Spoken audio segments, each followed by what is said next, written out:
continue to talk about this whole topic of gauge transformations with regard to the so-called gauge theories in various fields of physics.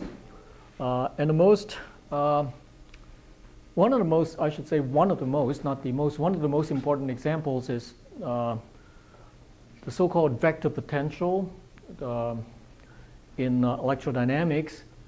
This quantity A in here, which is known as a gauge field.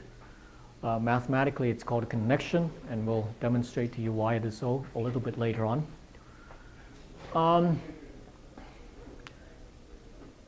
The gauge field is expressed with respect to a certain reference frame on the fiber space of vector bundle theory. And depending on the frame that is chosen, the gauge fields will undergo so-called gauge transformations. Now, without all that language of fiber bundle theory and and so on and so forth, we already know, and this is quite a classical result in classical electrodynamics, that if you change your vector potential, now by the way, this vector potential is defined so that the magnetic field is just the curl of the vector potential, and it's well known that if you change your vector potential by adding to the original one the gradient of some scalar function, doesn't matter what scalar function, then the B field remains unchanged. Okay, and since classically the B field corresponds to the force on a moving charge, it was thought that the B field was the more primary physical quantity, so to speak.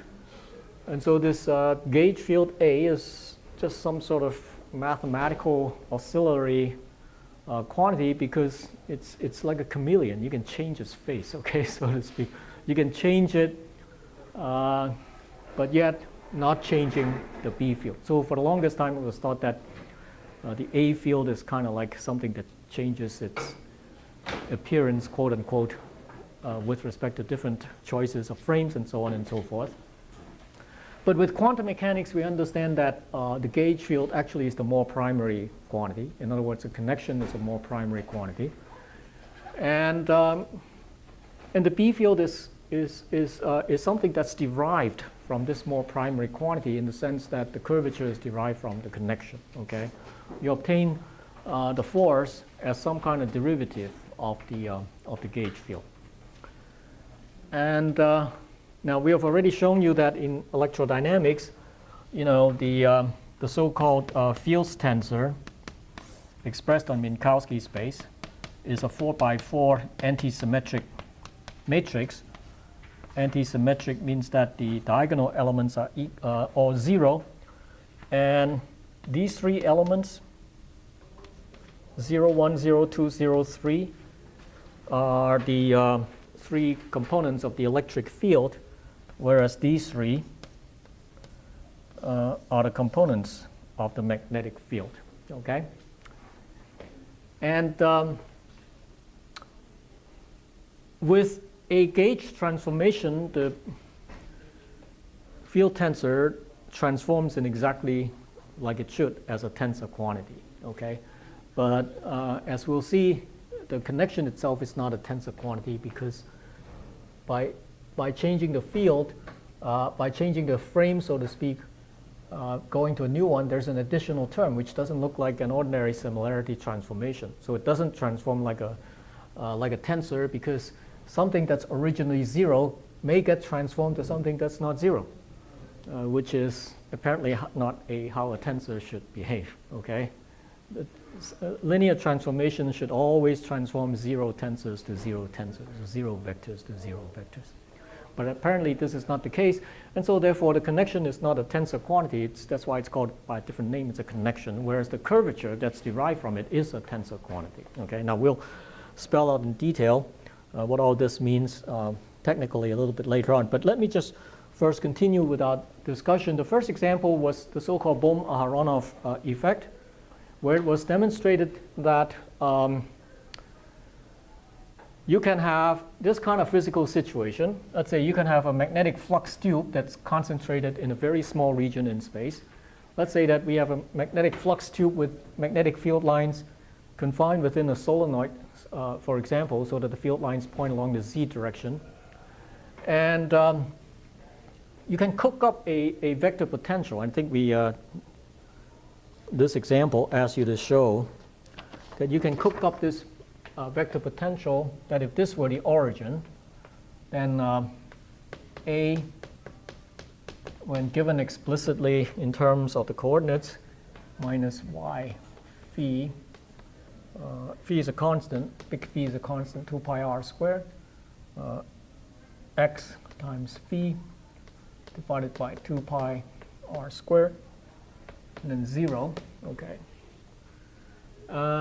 Apparently, if you had to draw a picture, let's say this is the flux tube is at the position of the origin. So let's say this is the x-axis, this is y-axis.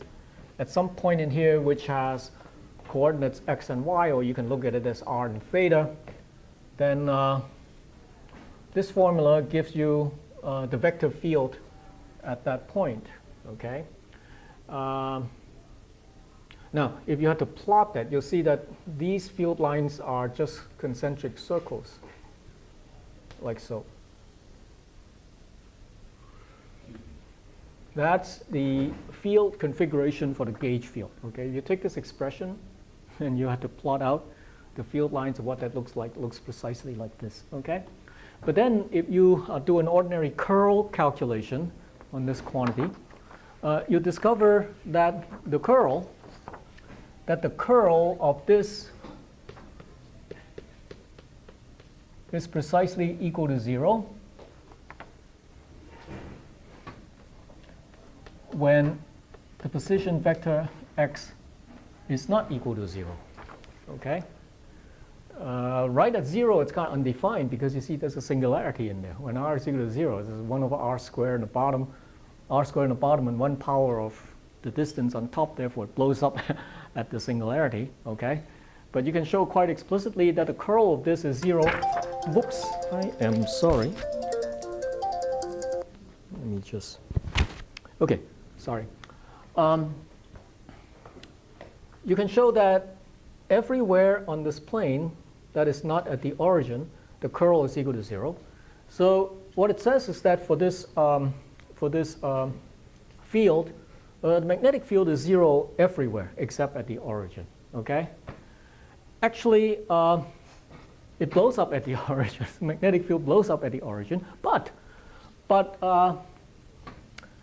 when you want to calculate del cross A, let's say if you take a circular path in here. Okay?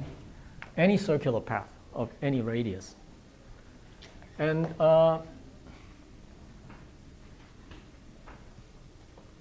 if you take this line integral over this circular path, you see that A dot dl integrated over this circular path C.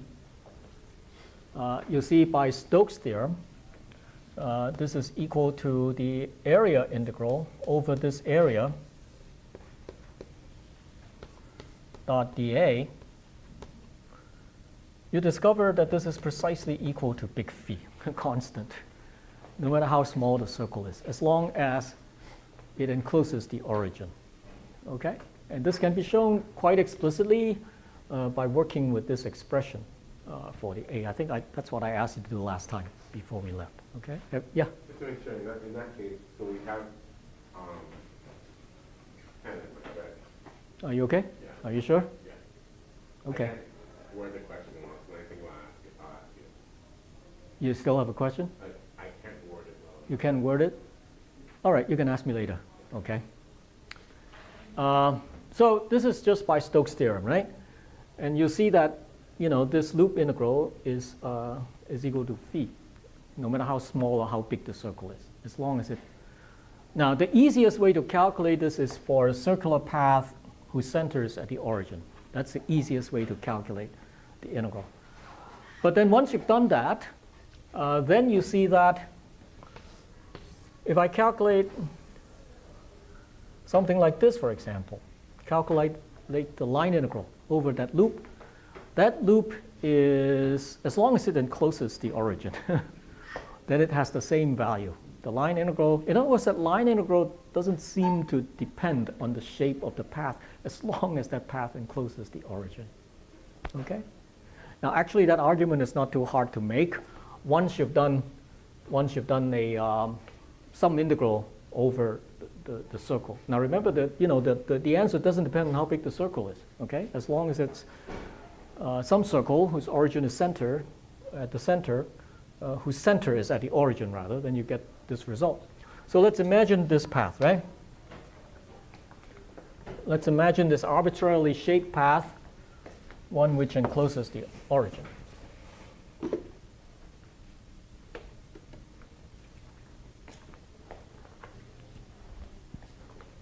So here's the xy plane. Let's say I want to do the integral over this path in here, like so. Okay? Definitely encloses the origin in here. Now, let me draw a circle in here whose center is at the origin. Okay? And let me consider the annulus region that's bounded by this, the original loop, and then the circle. Let me consider this area that's bounded by the original loop and the circle. Okay? Now, I can introduce a sense of running around the outer, let's say this sense, a positive sense of running around the outer loop. And then let me call this C1, like so. Okay? And then let me call this C2, the circle C2. Okay? I'm going to make the statement that, let me call this shaded region D. Let me call it shaded region D, okay? I'm going to make the statement and see if you will agree with me, okay? That the boundary of D is equal to C1 minus C2. In other words, that the boundary of the shaded region is composed of two parts, one of which is C1 going around in the original direction, and the other one is C2 going in the other direction as it was originally defined. Do you see why? Does everybody see why? In this case, it's actually quite simple to see. Okay. Supposing I do the following. Supposing I take the outside loop, I start at some point. I'm going to run this way first, running it all around to here, and then take a jog inwards like that. Okay? And then run around this like that. So in the opposite direction to C2, okay? And then take a jog back out like that. And then complete the loop like this. You see what I'm doing? So in taking this jog inwards and jog outwards together, they cancel each other, right? But the whole thing is in fact the boundary of the shaded region. Okay? So the boundary of the shaded region is then just C1 minus C2. Okay? So if I ask you to calculate C1 minus C2 of A dot dl, then I would get C1 A dot dl minus C2 A dot dl. Okay? Is that okay? That's quite obvious, right? But at the same time, because this is equal to the boundary of D, I'm going to use Stokes' theorem and write this how? Transform a line integral into an area integral, right? So this is equal to L cross A dot area element of over what region? D. In other words, over just the shaded area. Oh, but look. Assuming you've done that problem, you've seen that del cross A is equal to 0 everywhere but at the origin. Okay? So everywhere in the bounded region, this thing is equal to 0. And so the whole integral is equal to 0, right? So it means this is equal to 0. This is equal to 0 means that the integral over C1 must be equal to the integral over C2. Okay? So therefore, this implies that the integral over C1, A dot dl, must be equal to the integral over C2, A dot dl. Well, C2 was especially chosen. It was some circle with center at the origin, which is completely, thank you, which is completely inside of the outer originally chosen loop. But this is the much easier integral to do. Not that it's impossible to do the other one, but this is the one, since it's a nice shape as a circle, it's much easier to do, and you'll find that, okay? And this we have already shown to be big phi. In other words, that's the integral of that's a magnetic flux, because it's B dot dA. B dot dA is how much magnetic field is streaming out through this shaded region. Okay, that's why it's called a magnetic flux. And apparently, in this case, the flux is infinitely narrow. The flux tube is infinitely narrow, because it's only over here. Okay, it's a finite flux tube, phi. Big phi is a finite quantity. So this flux tube is such that the magnetic field itself is infinite, but the magnetic field integrated over a very tiny area is constant, is finite. Okay, something like a delta function, not exactly. Okay,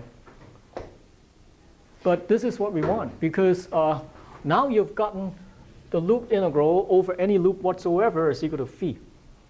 So therefore, we have proven the original assertion that as long as some loop in here encloses the flux tube, then the line integral is not equal to 0, equal to phi, okay? Equal to phi for this particular potential. If the loop integral is not equal to 0, that means you can take any loop and kind of separate it into these two parts.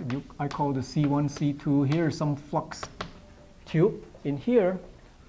Then the line integral over this region is not going to be equal to the line integral over C2, because the loop is not equal to 0. Okay?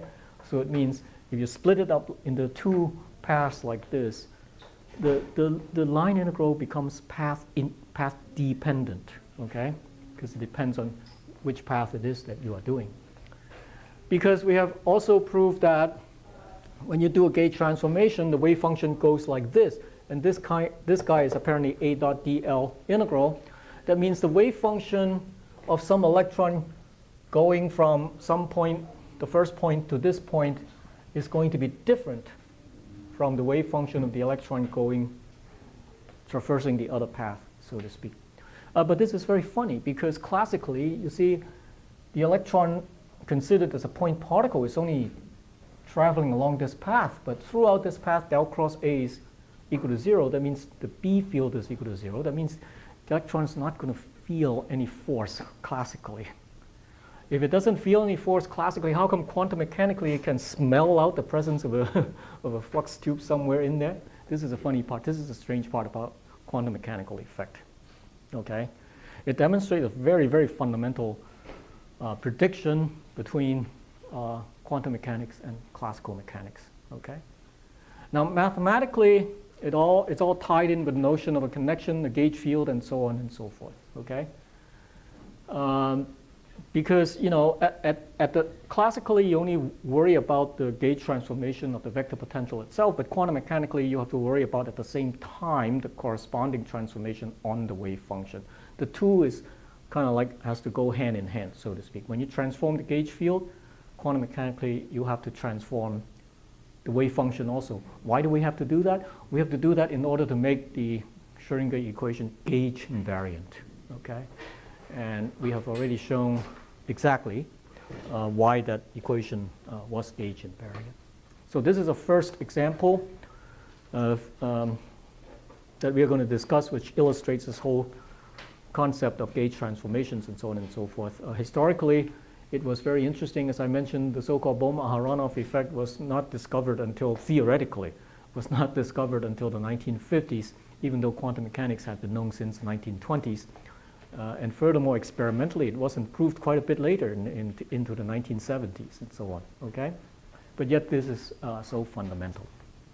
Okay, now let me immediately go on to another example, which is kind of like a fictitious example because physically there's no such thing, namely that we're going to talk about a so-called magnetic monopole, okay? We're going to see that in the case of a magnetic monopole, necessarily you have to bring in the concept of a gauge transformation on the vector potential.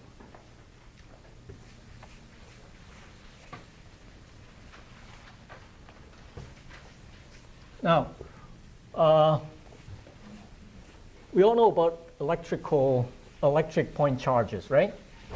That's sort of a very fundamental notion in classical physics. A point electric charge, we sometimes call it an electric monopole, okay?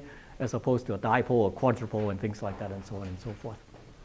So a magnetic monopole would then be a point magnetic charge, so to speak, okay?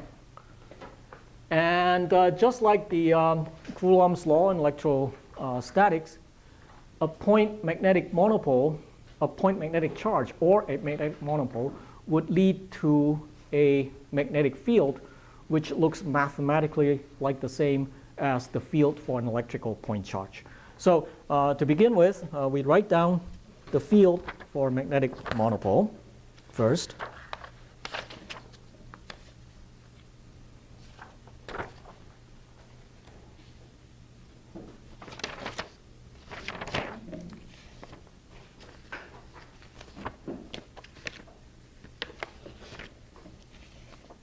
So let's consider, this to be a three-dimensional space in which the magnetic monopole is living.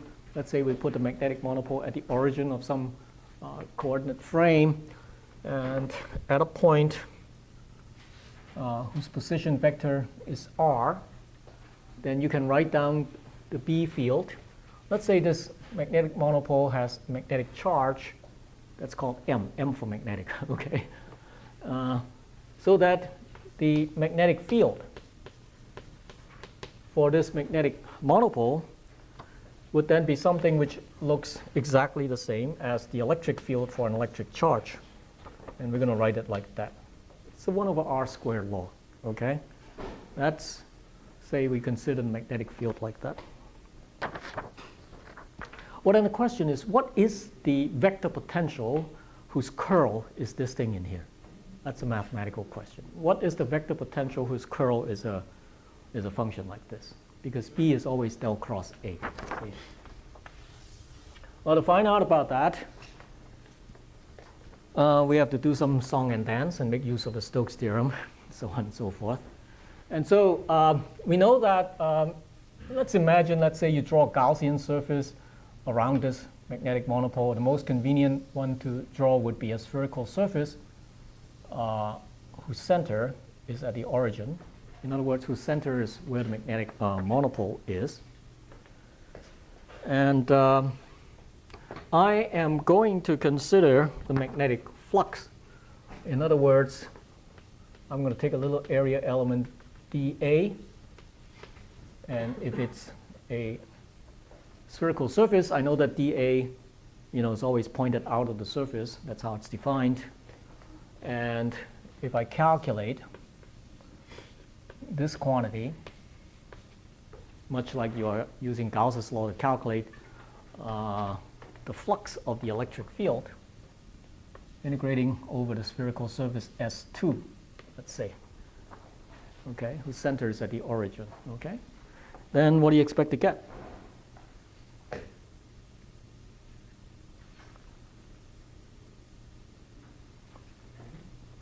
M, 4 pi m, 4 pi m, okay?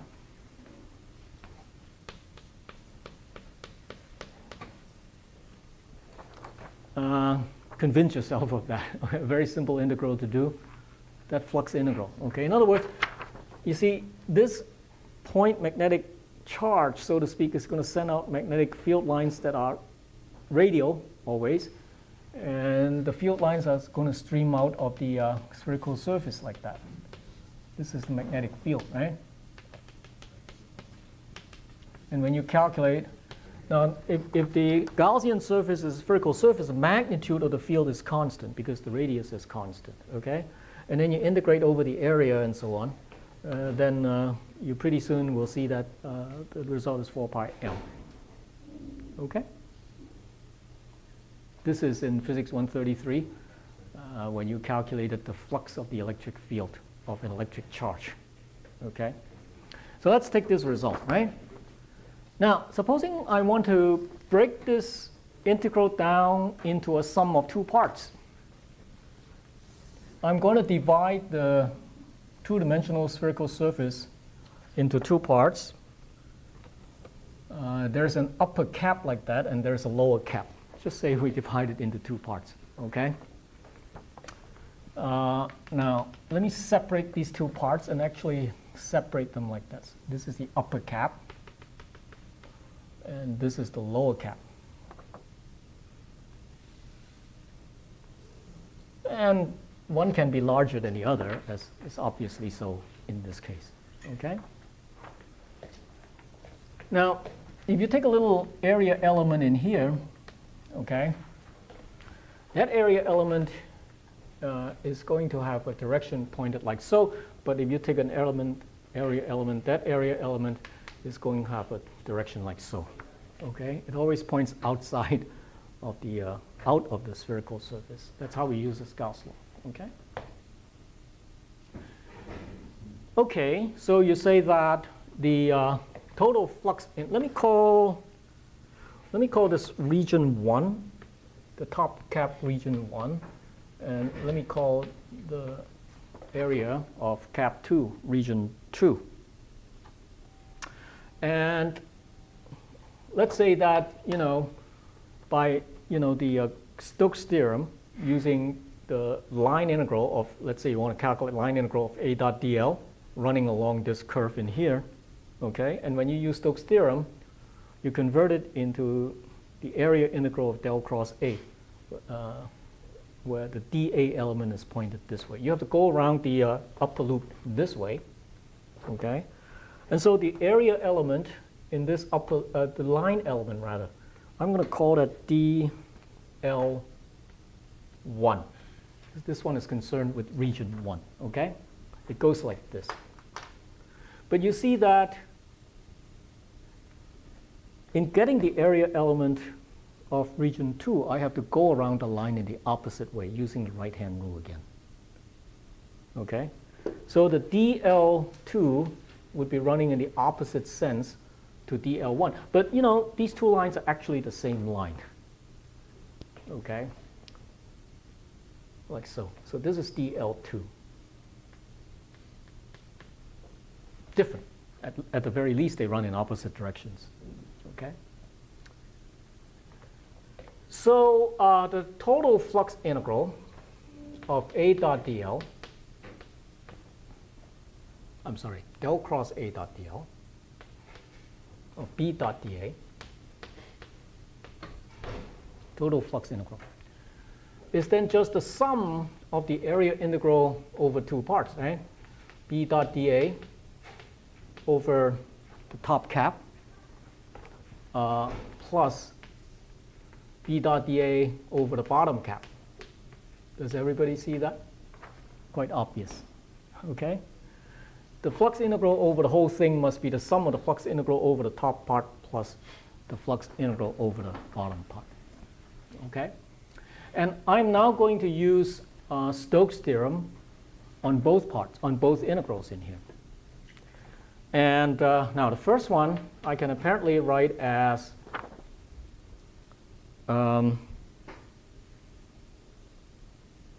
loop integral of B is del cross A, right?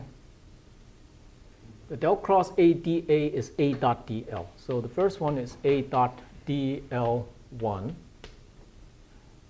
integrated over the loop running in this sense, the top one, okay, the top boundary. It's a loop integral, and so therefore I write it like this. The bottom one is loop integral, but integrated over this loop in here. Actually, it's the same loop, but the dl's are in different senses, okay? So A dot dl2. Now I know that this is equal to the non-zero quantity 4 pi m already from this simple calculation, okay? But at the same time, you know that since this is the same loop, L1 and L2 are the same loop, so dl1, dl2 is what? The negative of dl1, simply because they run in opposite senses. Okay, dl2 is the negative of dl1. And so I can write this as negative, this as L1.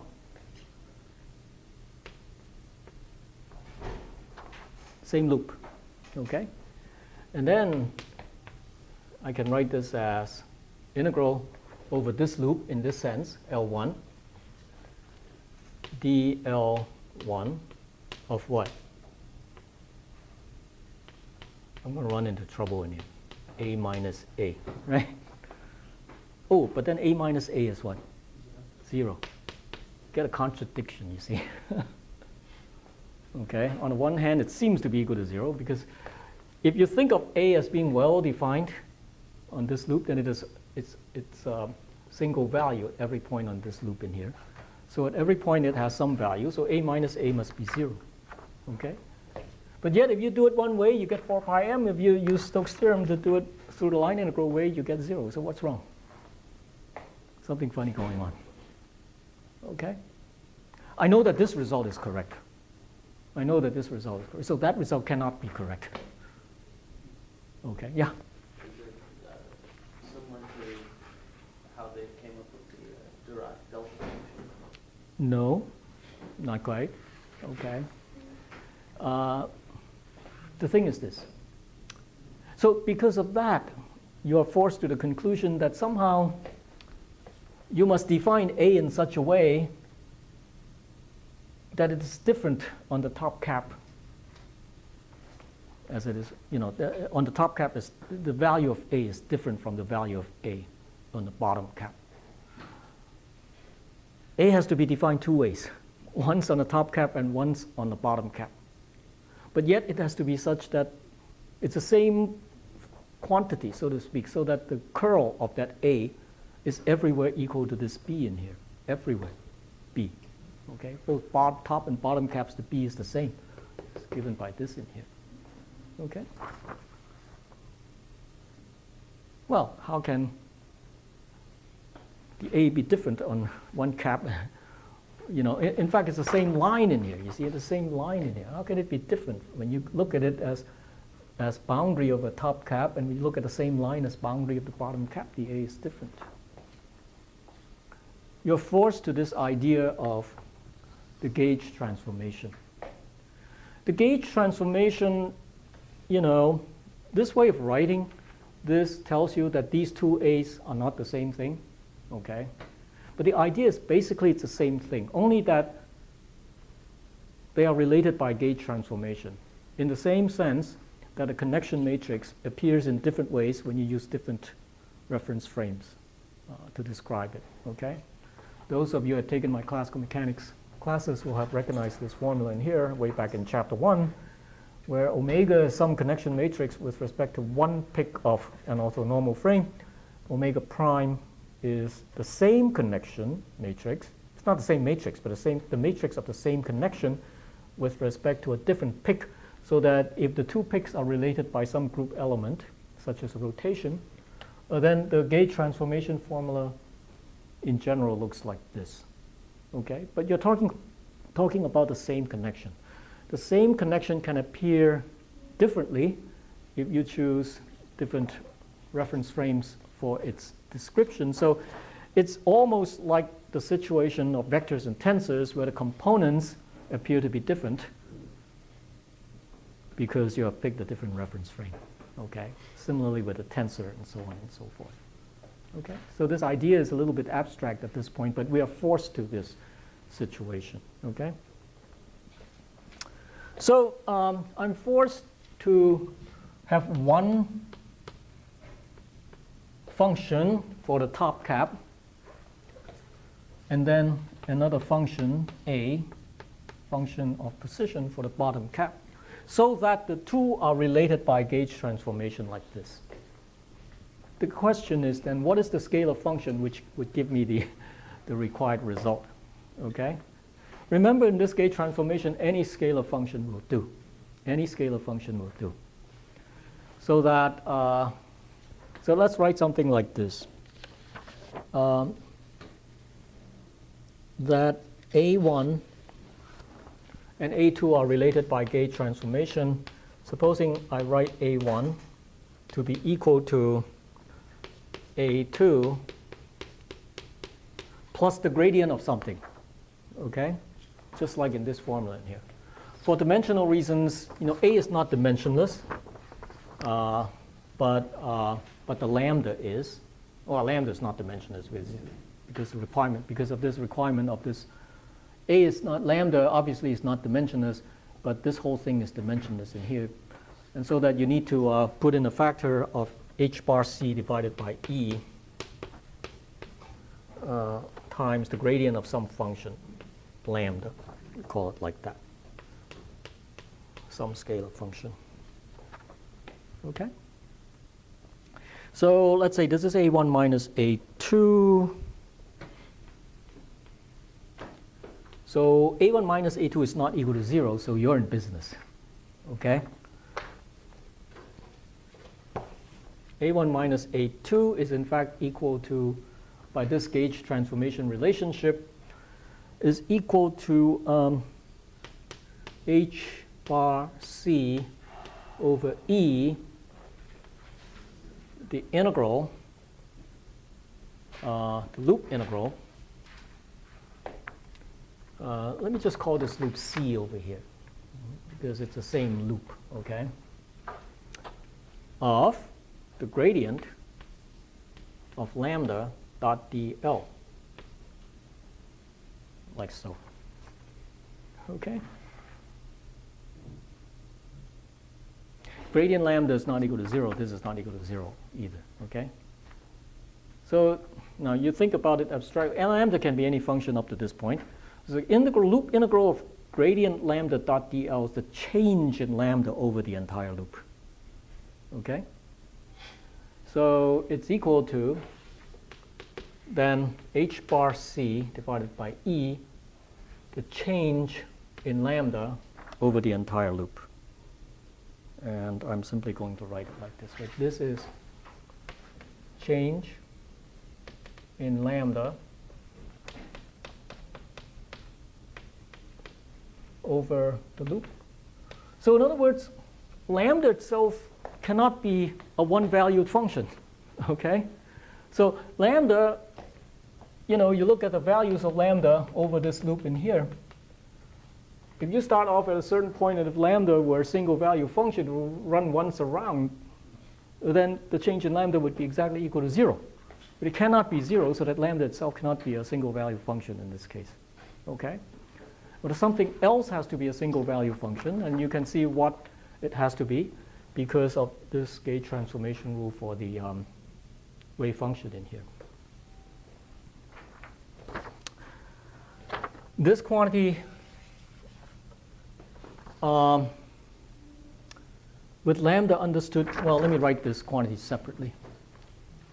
E to the I, E, h bar c, and if you take the total change in lambda over the entire loop,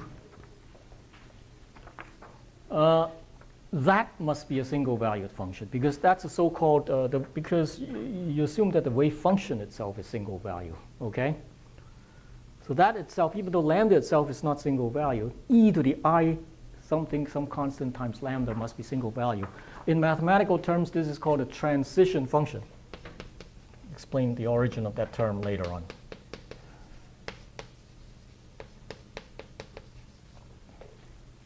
Lambda itself is not single value, but the transition function itself has to be single value because the wave function is assumed to be a single value quantity. Okay?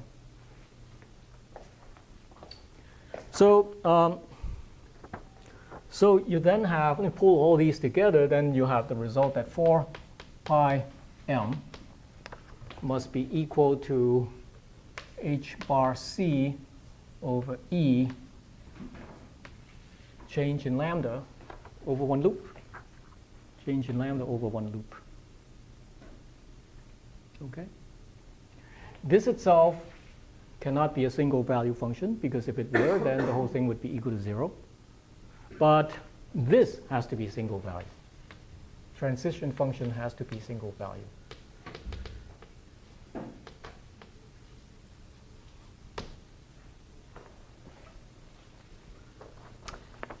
Okay, what condition then must be placed on delta lambda in order for exponential of I e over h bar c delta lambda to be single value?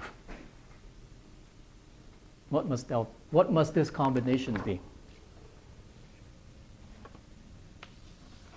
If you have e to the I theta, right? Just consider this itself is single value. Apparently theta itself is, if you just run around the complex plane like so, okay? Take this angle, for example, where theta is some theta, okay? From here to here. But if you run once around, theta has become theta plus 2 pi. You're at the same point. As long as you're at one point on the circle, e to the I theta, no matter where that point is single valued, okay? You run around once more, theta plus 2 times 3 pi, 2n pi, 2 times 2 pi. Okay? Again, it's the same thing. You run around another many times, theta plus 2n pi. Okay? It would have to be the same thing. In other words, every time you run around by 2 pi once more, you don't change the value of this function itself. Okay? In other words, in order for this thing to be single value, this thing must be equal to what? 2n pi. Okay? Where, h bar c over e divided, multiplied by 2n pi. That is 2n pi, yeah. Let us second. Yeah. 4 pi m is equal to h bar c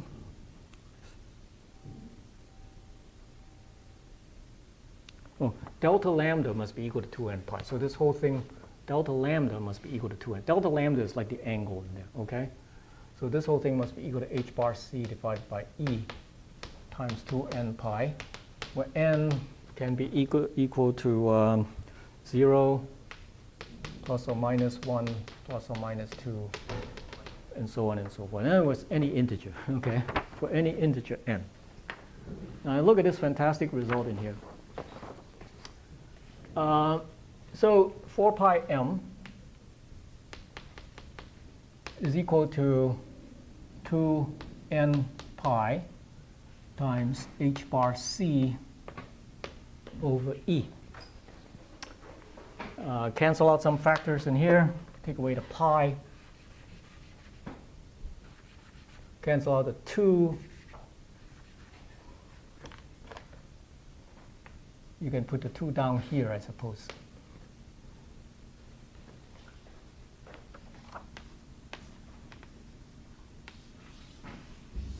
Whoa, this formula is amazing. It gives you the fundamental constants of the electron's charge, Planck's constant, speed of light. All the ingredients that are necessary for considering electrodynamics of a charged particles, okay, interacting with an electromagnetic field. Furthermore, it says that if the magnetic monopole were to exist, its charge or its strength or whatever you want to call it must be related to the electron's charge in some fundamental way, which is like that, okay?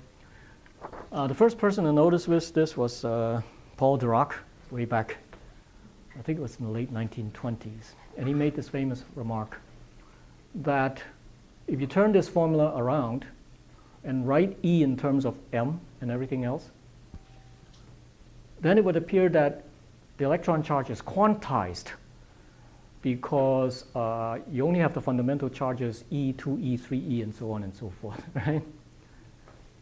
Because of that n in there can only be integers. And so he says, he made this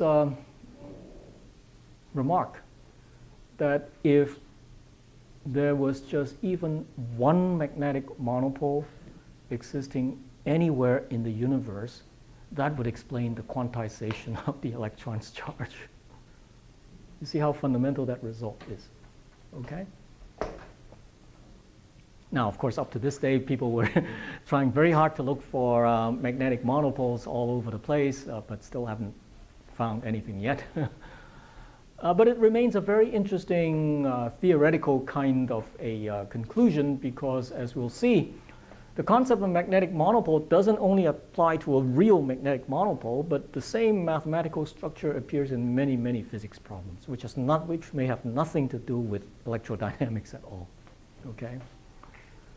But this is a simplest example to yeah. I was just wondering, so this seems like it would be a really nice thing to tie things up really well. Are there any explanations as to why we don't see magnetic monopoles in nature if they do exist? Well, first of all, we know that nowadays we know that the E is not really a fundamental charge. Back in Dirac's time, people did not discover quarks yet, you know, which carries 1/3 electron charge and so on and so forth.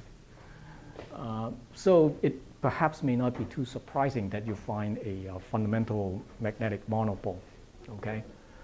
But as I said, whether an actual magnetic monopole exists, of course, if one should find something, then one would have to kind of reconfigure all things because now we know that E is not the fundamental charge, okay? But maybe it's okay, but right now the fundamental charge is like E over 3. So you just build in that factor of 3 in there and you would still have quantization of charge of fundamental charges, okay? But the idea is that the mathematics, which forms the underpinning of this whole analysis, namely when cast in the language of gauge transformations of gauge fields and the associated curvature of gauge fields, forms the underpinning of many, many different mathematical underpinning of many, many different problems in physics, okay? Quantum field theory, the standard model, non-relativistic quantum mechanics, as we have seen here, even classical mechanics problems, and so on and so forth. Now, the main idea that emerges is what's called a geometric phase, okay? In this case that we are considering in here, the fiber bundle is basically one where the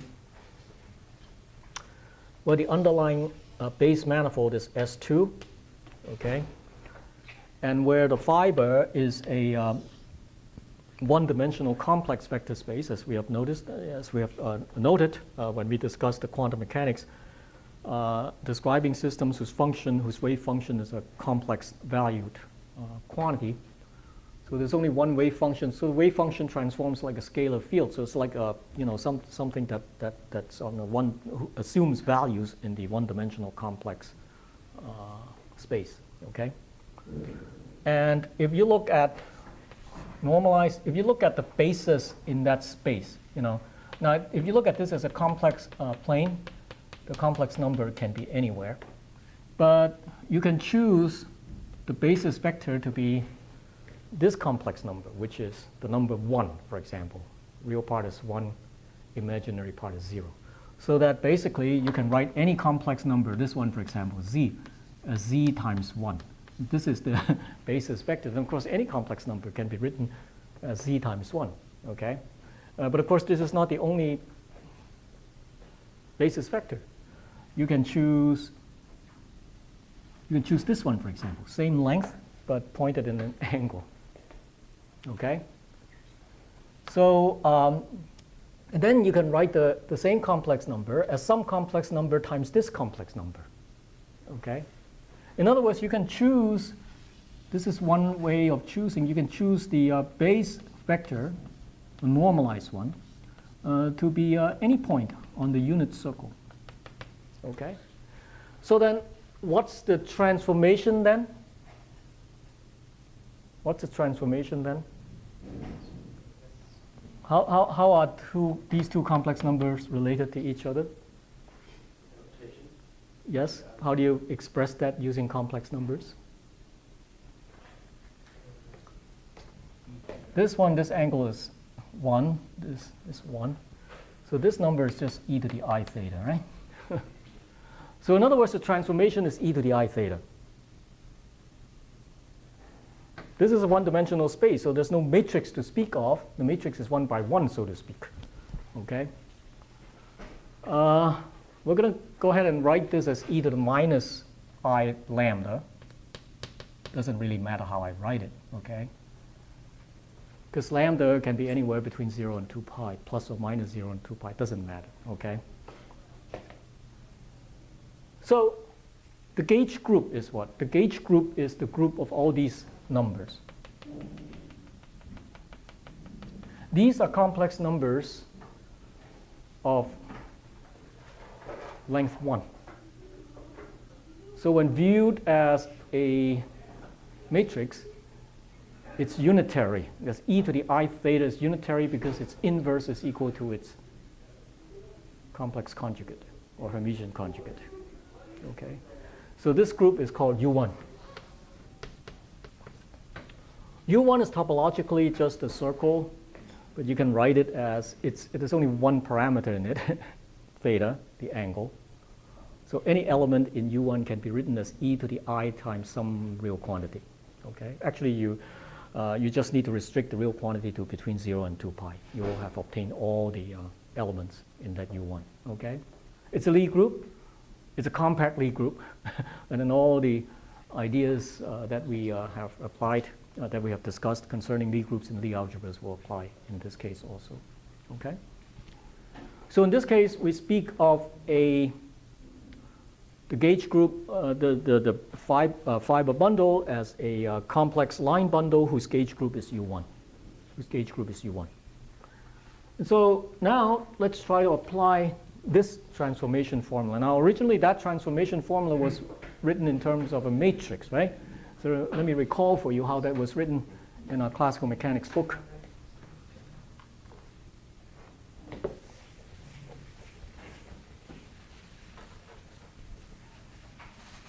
Well, in our classical mechanics book, at first we talk about the so-called tangent bundles. You have a manifold. At some point, at any point, you introduce what's called a tangent plane. Well, not necessarily a plane. It's a vector space, which is a tangent space to the bundle at that point. And you kind of pick a frame at each point. So you have picked a frame at each and every single point on the manifold. And let's generically call this frame E1 through En. This is a frame field because you pick one at every single point. So the example we discussed, maybe here's a sphere. We may choose to pick a frame like this, any point in here, any point, some point on the base manifold, some point. I will draw a latitude line, I will draw a longitude line, and I'm going to pick a frame so that this is E1, this is E2. At this point, draw another longitude line, I'm going to pick a frame that's E1, that's E2. So there's a particular way of making a frame at each and every single point on the manifold. So I picked a frame at every single point in the manifold. That's why this is called a frame field. And once you have a frame field, then you can write the connection matrix, okay? And you define the connection matrix by the covariant derivative, which is written as capital D. The covariant derivative acts on objects in the frame, objects in the fiber space, okay? So whichever vector it is in the fiber space, I can apply the covariant derivative to it. And you know, for some any other vector, I can write this vector as a linear superposition of these two things, and then I apply the covariant derivative to that vector in general. And the rule to covariantly differentiate, supposing I write a vector as vi, these are the components, so it's apparently a vector field, okay? The component may change from point to point. So the rule is this. You can look at this as a product, okay? And so by applying so-called product rule of differentiation, you differentiate this first, dvi, and then you write ei plus vi dei. Okay? Now here's the rule of covariant differentiation. When it sees not a scalar, not a vector, but a scalar in here, the big D changes to a small d, the exterior derivative. Okay? This is a rule. It's a very general rule. Okay? And if you know how to exteriorly differentiate functions, then you're in business. I assume you do know how to exteriorly differentiate a function. Okay? How do you exteriorly differentiate a function? Some function is given as function of the n coordinates. What is this guy? Yeah, exactly.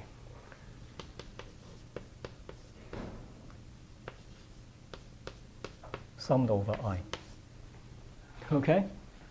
And then, you know, this turns a so-called scalar function as a zero form. This turns a zero form into a one form. And there's a general rule which tells you how to differentiate a form of any degree whatsoever. I'll kind of walk you through some of it a little bit later on. Well, the idea is when you exteriorly differentiate an n form, you turn it into an n plus 1 form, unless it gets killed, and so on. Okay? And you can also see that when you use this thing is a very, very powerful object. Or if you don't use carefully, you kill the thing that you use it to act on. If you use it twice on anything, it kills that thing. Okay? So when you use it to act on any differential form whatsoever, d squared, operating on it twice is equal to 0. This is because of the anti-symmetry properties of differential forms and so on. This is one of the reasons why the d is used so often with great facility, because you don't need to differentiate many, many times like an ordinary derivative. All you have to do is to differentiate it twice and you kill the thing, leaving the formulas fairly simple, so to speak. Okay? Okay, in any case, this is a general rule for a covariant derivative of a vector in here. So since you know how to differentiate using the small d, all that remains for you to specify is how to differentiate the vectors themselves. And this is where the covariant derivatives come in. In other words, to identify a covariant derivative, equivalently to identify a connection, you have to give me a formula for this. D, E, I, what does it produce? Okay? Apparently, it must produce something which is a linear superposition of the EIs, just like the differentiation, okay? So I'm going to tell you that it produces something like this. Summed over J, so this I corresponds to this I and I for an I, so to speak, okay? And again, those of you who have taken my classical mechanics courses will remember this since day one, okay? This is not an ordinary matrix. This, you can write the matrix elements, but because this is a differential, the matrix elements are differential forms, differential quantities. These omega ij's are differential quantities. In other words, the omega ij's must be linear superpositions of all the dxk's, all right? So you have to have a symbol in here which is characterized by two symbols already, but then you have to have another one which makes that the summed over dummy index, and we write it like this usually. Where gamma is then called a Christoffel symbol. Okay? It's called a Christoffel symbol originally in the context of working out Riemannian geometry, particularly in its applications to general relativity, because there you're considering exactly this kind of thing. You're considering the tangent bundle, so to speak. Okay? So the connection matrices connection matrix of one forms can be expressed in terms of the Christoffel symbols like that. Okay? But in the case of a general bundle where the fiber need not be a tangent space, in fact, the fiber need not have any specific relationship with the underlying manifold at all. It can be any arbitrary vector space of an arbitrary dimension, whereas this thing is some manifold. Okay? And they can have different dimensions. As in this case in here, you know, in the wave function case, in the case of magnetic monopole, the base space is a two-dimensional manifold, S2, but the fiber is a one-dimensional object. It's a one-dimensional complex vector space. Okay? So in this summation in here, I and J are fiber indices, right? I and J are fiber indices. In the case, you need such a specific matrix denotation when the fiber space is not one-dimensional. When it's two-dimensional, then you already have I and J both going from 1 to 2. Then you would have a 2 by 2 matrix. But then this thing is separate. K runs through what? K runs through the dimension of the manifold. Okay? K runs through. So you have to distinguish between this one and this one in here. It's only in the case of the tangent manifolds that they run through the same range of index values. Because in the case of the tangent bundle, the tangent space has exactly the same dimension as the vector space, as the dimension of the base manifold. Okay? You have S2 in here, the tangent space must be a two-dimensional complex space. You have the base space being a three-dimensional manifold, the tangent space must be a three-dimensional vector space. You have the base space like Minkowski space being four-dimensional manifold, the tangent space must be a four-dimensional vector space, and so on and so forth. Okay? All right. What I want to do is to apply this general gauge transformation relationship to the particular case under study in here, namely the bundle structure of the magnetic monopole. Okay? In that case, I already told you that the fiber space is a one-dimensional space, so that you don't need a matrix in here, right? It's a one-by-one matrix, so to speak. A one-by-one matrix is only one thing. It's only a function. Okay? Yeah? No. It's okay? All right. So in this case in here, actually, you don't need I and J. So you don't need I and J in here. Then you just have something like that.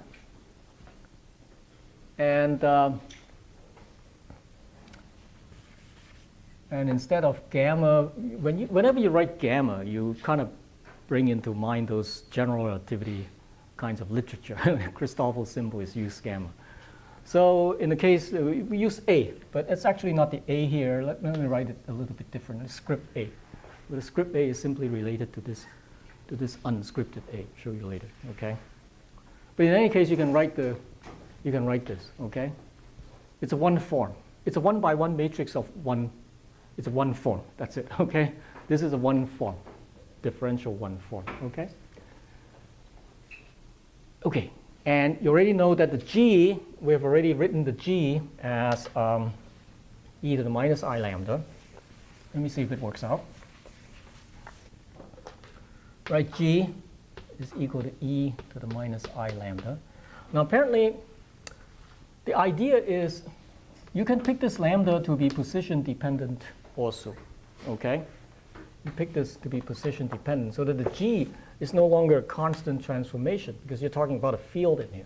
So G becomes X like that. Okay? So this then becomes, now let's calculate these two terms separately, right? Let's calculate these two terms separately, okay? What is dg? If g is this, what is dg?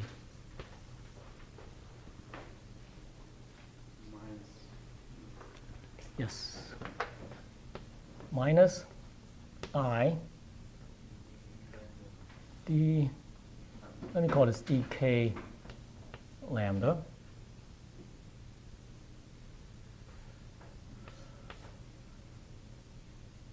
times what? E to the minus I lambda. Like that. And what is g times dg? Sorry, dg times g minus 1. So this is dg. G minus 1 is what? If g is this, g minus 1 is what? E to the plus I lambda. Okay. So dg times g minus 1 is then apparently minus I partial k lambda e to the minus I lambda. And I have to be careful. dg, because this is position dependent, I have to write this times dxk, right? And then e to the minus I lambda, right? This is dg.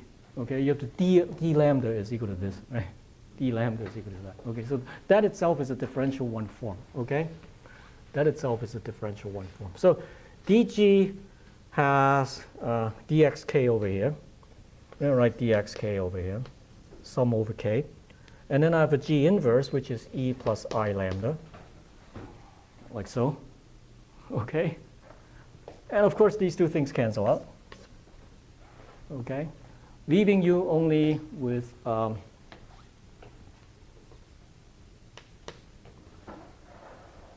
minus I times dk lambda dxk. Okay, dgg inverse. Okay, dgg. This is a one form. Okay, because the whole thing is a one form. Okay. Now, what's the other term? This time, g and g inverse are no longer matrices. They're just a single number. G and g inverse, you can move them any way you want. So g necessarily multiplies g minus 1 to get you just 1. So this remains the original omega, which is ak dk. Okay? So that in this case, omega prime, after you've done a gauge transformation, omega prime must be equal to, which is, let me write omega prime as a prime k dxk, okay, omega prime. The new components are different now. The old one must be this plus that. So it's the original one because g times g inverse is 1. So the old one is just ak dxk plus this thing in here, the second term, dg times g inverse, which is actually minus I gradient of lambda dxk.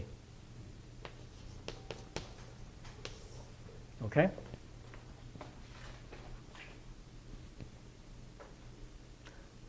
So what can you then conclude about the relationship between a prime k and ak? So then it forces the relationship that a prime k must be equal to ak minus I gradient k lambda. Okay?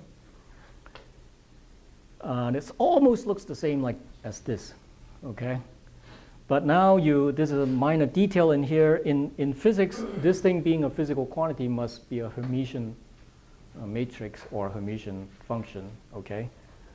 Whereas this AK, it has to be so-called, it involves infinitesimal transformations, has to be Lie algebra valued.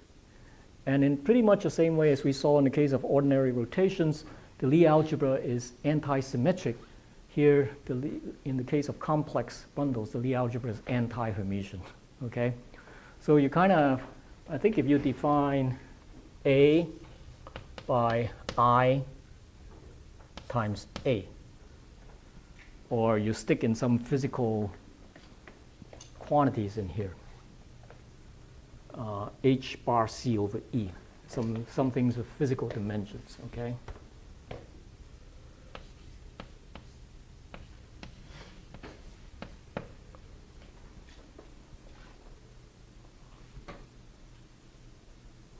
then things will work out, okay? Then you have minus I, minus I, minus I, minus I times minus I is a plus 1, okay? And so, wait, yeah. No. Oh yeah, minus I. And if you have minus I in here, there's no A in here, okay? So minus I, set this to be equal to minus I times H bar C over E A.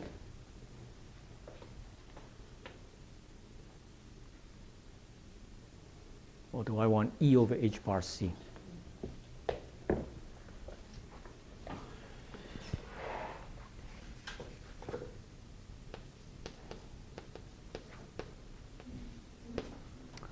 And this is minus I E over H bar C A prime K, like that, okay?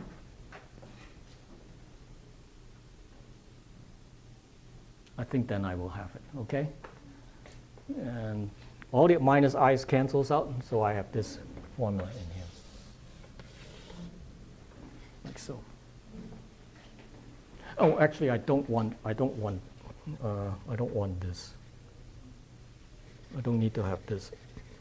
I don't need to have this. I can just define it to be like this. To be like this, minus I. A script is minus I times unscripted A, K. So I cancel the minus I here, minus I here, minus I here, and then I will have that, okay? So that's the origin of the gauge transformation. And it's pretty easy to show this, as we did in chapter 1 in our classical mechanics book. So you see here, when you think about this, you study quantum mechanics, all of a sudden you come upon this, you wonder where these guys are coming from. It basically comes from the same idea, okay? So it's one and the same piece of mathematics applied to many different physical situations, okay? Let's take a little break, okay? And we'll just wrap up with some final comments on this. So this is about one of the simplest. Now, bear in mind one thing. We have arrived at this marvelous result in here without even knowing exactly what A1 needs to be, okay? We haven't given a specific form for A as a function. But yet it already forces this result in here. So that this result is what is known as a topological result. It only depends on the topology of the underlying manifold, which is the two-dimensional sphere in this case. And the number, the integer which makes its appearance in that step is a well-known differential geometric quantity called a Chern number. And in physics, it's called a topological quantum number. It's called quantum because it's quantized, okay? And it seemingly arises from a quantum mechanical analysis, wave function analysis and so on. It's topological because there's no geometry, no lengths involved. It just depends on the topology of the two sphere, and you would have this kind of a number in there, okay? So it's a very general, powerful kind of concept. If you ever wonder why integers make their appearance in physics, deep physics, integers make their appearance in physics, it's because of an underlying geometrical structure and the so-called Chern numbers, okay, which can be calculated on the basis of curvatures and so on and so forth, okay? B is a curvature, as we mentioned last time. Magnetic field B is a curvature. Okay, let's take a little break, okay? So now, as I said, we have derived this fundamental result, the quantization condition for the magnetic charge as a function of the electric charge and vice versa, without even having to put down an explicit functional form for the A. All we have to do is to realize that there has to be such a gauge transformation relationship, namely that A cannot be defined as a single function on the entirety of the base manifold, okay? That has to be a patchwork, at least of two patches, the upper cap and the lower cap, and they intersect at some region. In this case, we made the intersection region to be just the line, to be just this line in here. And, everywhere On the top cap, you can use one functional form. Everywhere on the bottom cap, you can use one functional form. But over here, you cannot use one functional form. The two has to be related necessarily by a gauge transformation rule like this. Now notice that even though you need two formulas for the specification of A, it is the same A. Okay, it is the same A. It just needs two formulas for its expression. Sometimes it may need more, depending on the situation. Okay, so this is a very simple situation in here. So we say that there's only one connection, but apparently, it's one connection can be expressed in many different ways, all of which are related by some gauge transformation rule. And sometimes we speak of the whole equivalence class of all these different gauge-related gauge potentials as a single thing, okay? And you find in this field theories that you have to do integrals, functional integrals, over all these different connections. That means you don't do it over separate, integral over separate functions, but integrals over classes of functions. And that is one level up in complication, so to speak. That's why it's very hard to define. People don't even know how to define exactly what a functional integral is, such as in the Feynman path integral, okay? It only works in certain very simple cases, or it only works unambiguously in certain simple cases. But the whole idea of a general gauge structure is very basic, okay? Even at a purely classical level of classical field theory.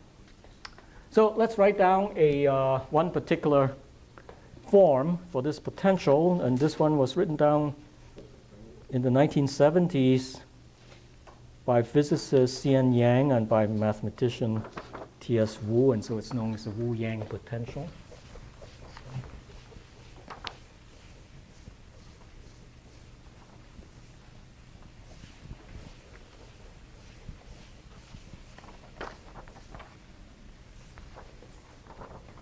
So here's one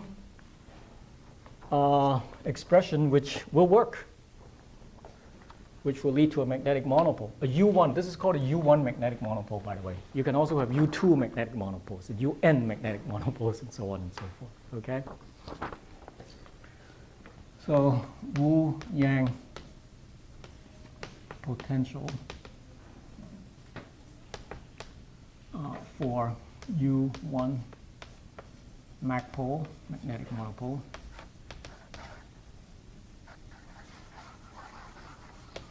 I'm going to write it explicitly first. So we use polar coordinates to express. And we can consider two separate functional forms, A1 of x and A2 of x.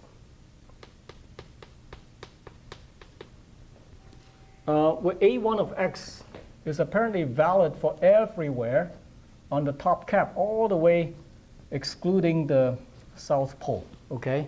And A2 will be valid everywhere except the north pole, so that these two caps together will cover the entire sphere, so to speak, okay? And so this introduces a notion of a string, so to speak, as joins the two poles. Sometimes it's also called a Dirac string.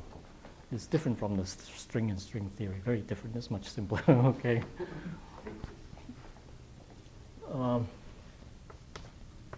Write it first. So A1 is valid for something like this, everywhere except the south pole, okay? And A2, so it is A1, and A2 is valid everywhere except the north pole. You pinch out a tiny thing in there. It's A2, like that. Okay. And on both this cap and this cap, you can introduce the polar coordinates, theta and phi, for the specification of any point. Okay. And so here comes the expression m1 minus cosine theta, theta being the polar angle, divided by r sine theta. This is in the direction of phi direction.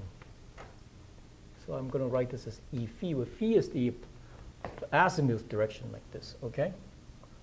So E phi, this is E theta, so E phi is this one. E phi is this one, okay? So everywhere there's this E phi, which is a unit vector along some latitude line, okay? E phi. And Now, clearly this one is not valid at the south pole, because at the south pole sine pi goes to 0, but then cosine pi becomes what? -1. Okay, so this is the numerator is actually finite. Right? 1 plus 1 is 2. The bottom one is 0. So it blows up at the south pole, but it's okay at the north pole. At the north pole, you can use the L'Hopital rule to find out what what the limit is as theta goes to 0. Okay. Okay. The second one is valid everywhere except the north pole. And so 1 plus cosine theta. You can similarly verify that it's valid everywhere except the north pole. Similarly, in the E phi direction like that. So if you had to draw a picture for this A field, it kind of looks very weird. I think the picture is shown in your notes. If you have to draw a picture for this Wu-Yang potential, let me separate the two regions like this. So here's is valid here also, but this is kind of like a if you draw a small circle around it, the field would be always around the phi like that, okay? And so the field would always be like that, always be along the latitude line, like so, okay? Here there's no single expression that defines the value of the A field on the intersection itself. But then everywhere else, you see that the field suddenly running in the opposite direction because of this opposite sign in here, like so.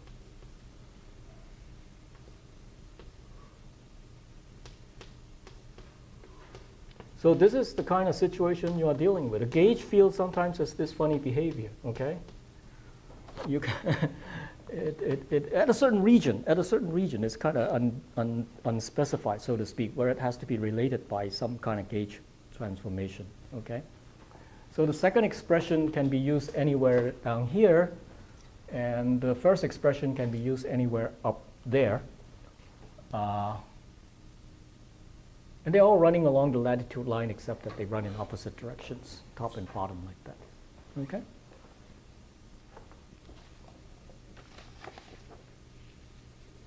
Let's try to work with this a little bit in here and see if we get the required form of gauge transformation that we do. And of course, it will work out. But let's just write this in some detail in here. Remember, we had to deal with an integral of this form, the loop integral. Let's say this is the loop in here. The loop integral of A1 minus A2 dotted with dl going along this direction in here over this loop. Let's say we deal with this, okay? And now we can make use explicitly the explicit forms of these functions and do A1 minus A2. You see that A1 minus A2 is just A1 minus A2 is just 2m divided by r sine theta, right? It's very clear.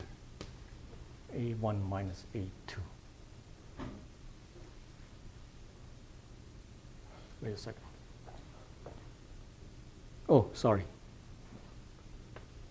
There's a negative sign in it, like so, okay. A1 minus A2 then is 2m divided by r sine theta, everything in the direction E phi.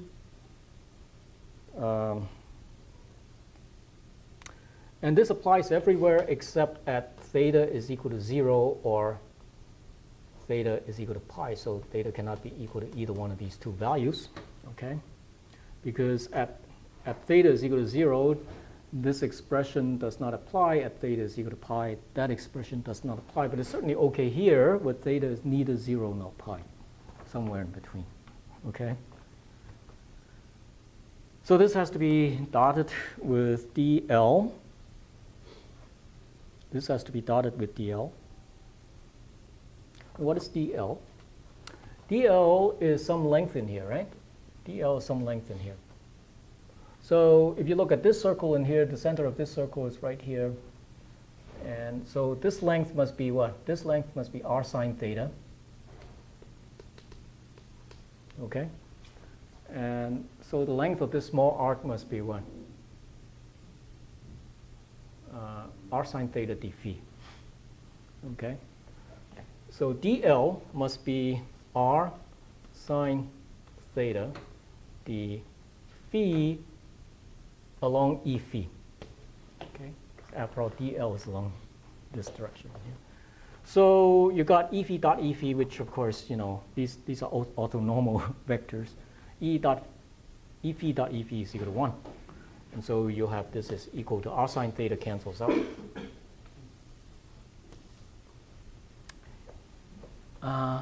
Which then gives you 2m times the integral of d phi.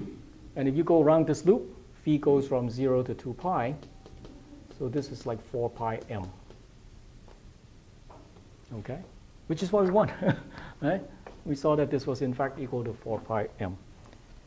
But also you can write, you can also deduce what the lambda is in this case, because a1 minus a2, in fact, which is a1, let me write it again, a1 minus a2 is equal to 2m divided by r sine theta e phi. And guess what? This can be written as the gradient of this function, 2m times phi. The phi is the azimuth angle. Do you see why?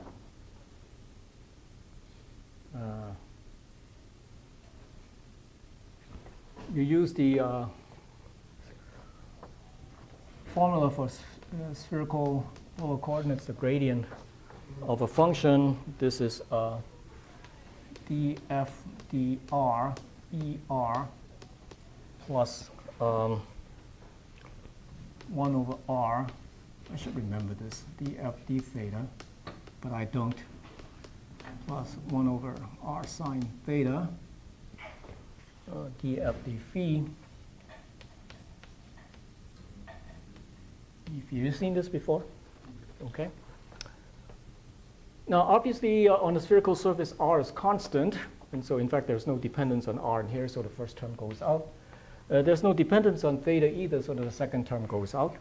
So the whole thing is only along the azimuth direction, the gradient. And so, okay. And so what is this? This is 1 over r sine theta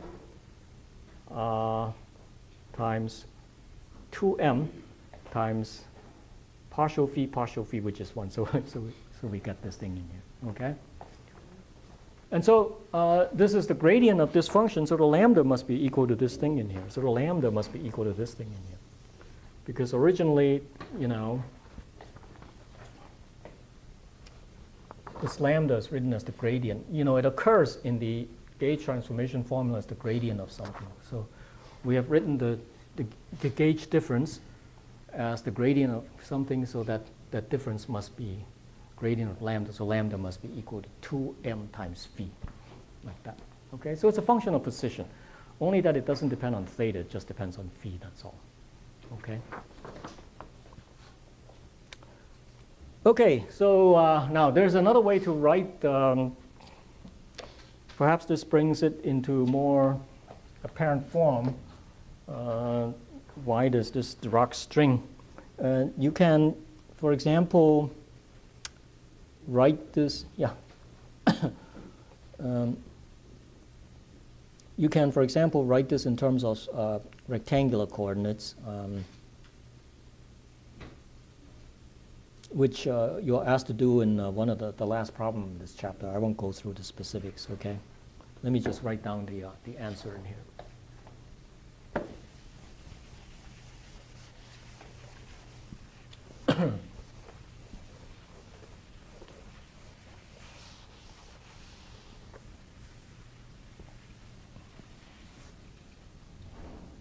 So written in terms of the rectangular coordinates, you can write A as given in terms of three components, ax, ay, az.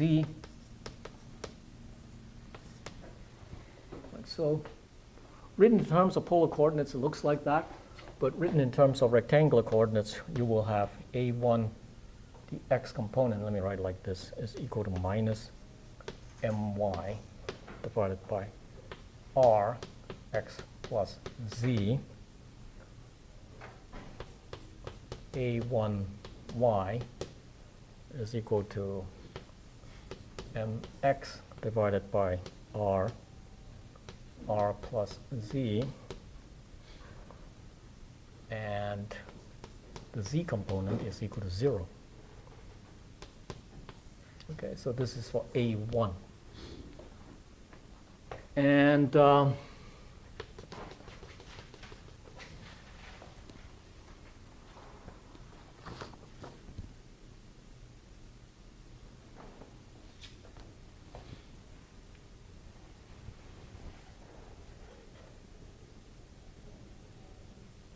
sorry, this is r plus z, not x plus z.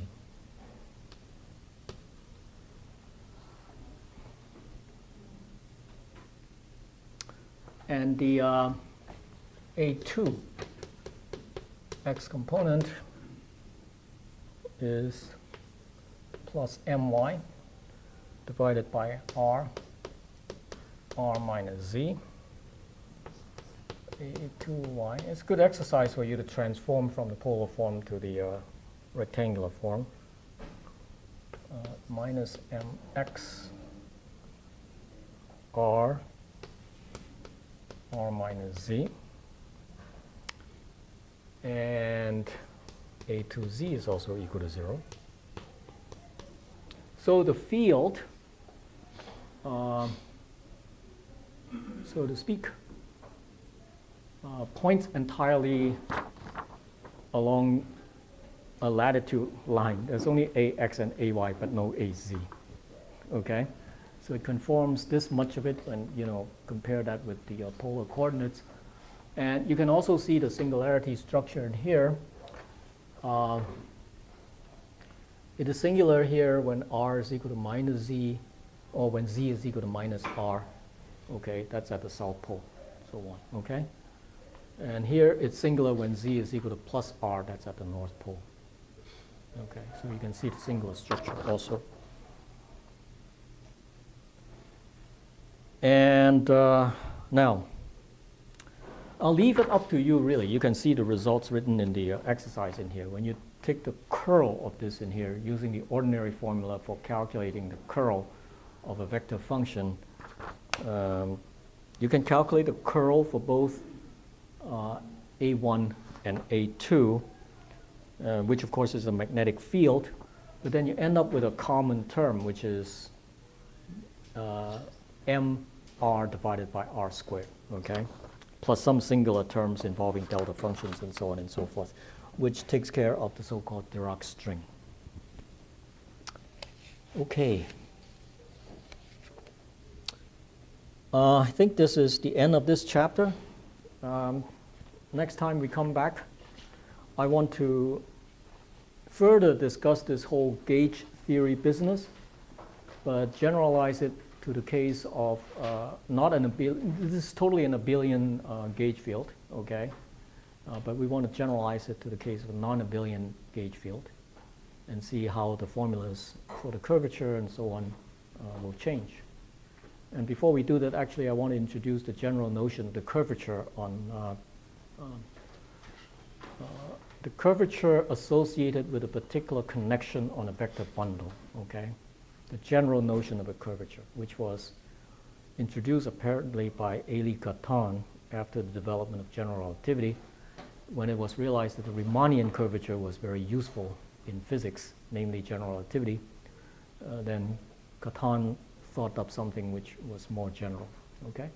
Which makes the notion of curvature applicable to the electric and magnetic fields, for example, or any of the other gauge fields in non-abelian versions of the theory. Okay? All right. Oh,